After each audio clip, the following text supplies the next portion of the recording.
Há quase 50 anos atrás, existiu um movimento no Brasil de anistia já. Vai aí nas redes, vai aí nas bases, você vai ver que naquela época tiveram presos políticos e que eram pessoas que mataram, pessoas que roubaram, pessoas que destruíram, teve destruições. E existiu um movimento pedindo então anistia já. Essas pessoas hoje, a gente sabe que são músicos, que fizeram músicas em prol dessa época, eram cantores, e eles foram presos políticos por muitos anos. Saíram do país, foram para outros lugares, e aí foram exilados, e aí tinha o movimento Anistia Já. Agora, olha que interessante, esse mesmo grupo que foi anistiado no passado, hoje fala sem anistia para os presos políticos de 8 de janeiro. E eu pergunto para vocês, quem foram os presos políticos de 8 de janeiro? Alguns vândalos que quebraram? E uma grande multidão que estava com uma grande espada debaixo do braço, que é uma espada poderosa chamada Bíblia?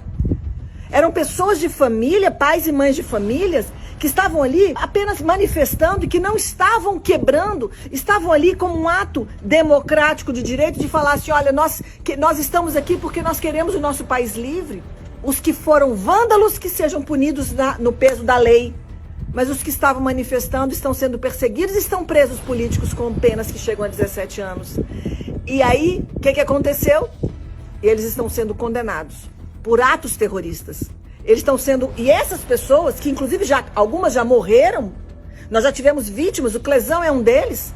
O Clesão era um que passeava por aquela região, foi preso, não conseguiu sua soltura, morreu dentro da prisão. E aí agora nós estamos falando, isso é o brasileiro? O brasileiro, aquele coração brasileiro que ama a justiça, que detesta a injustiça, são esses brasileiros que estão gritando nas câmaras de vereadores, pelas ruas, sem anistia? São esses brasileiros ou nós temos uma guerra ideológica e que por ideologia o brasileiro está se perdendo? Ele está deixando de lutar por justiça e está brigando por uma pauta ideológica? Então, quem está de um lado é sem anistia, quem está do outro é pedindo anistia, não é mais por direito de justiça?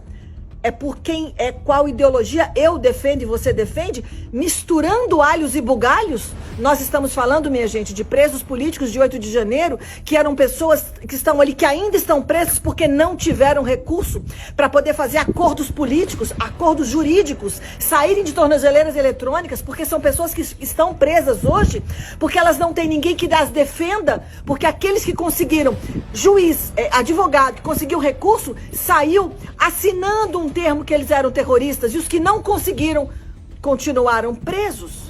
Então repense, você que está dizendo anistia não, o que te motiva a achar que as pessoas que estavam em Brasília precisam ser mantidas presas? Qual é o seu motivo? Porque o meu motivo continua sendo a justiça, independente se eles são de esquerda ou de direita. A justiça tem que ser uma só para todas as pessoas. O que importa é essa mensagem que eu vou deixar. Nós somos brasileiros. E a nossa cultura não combina com sem anistia. Porque o brasileiro ama a justiça e odeia a injustiça. Então o que nós precisamos entender é que como brasileiros, sim, nós vamos sempre lutar juntos pela anistia. Considerando que esses que estão sendo presos políticos estão sendo perseguidos. Então isso é injusto, porque é uma perseguição política. Nós, brasileiros, vamos lutar sempre pela anistia. Pense nisso.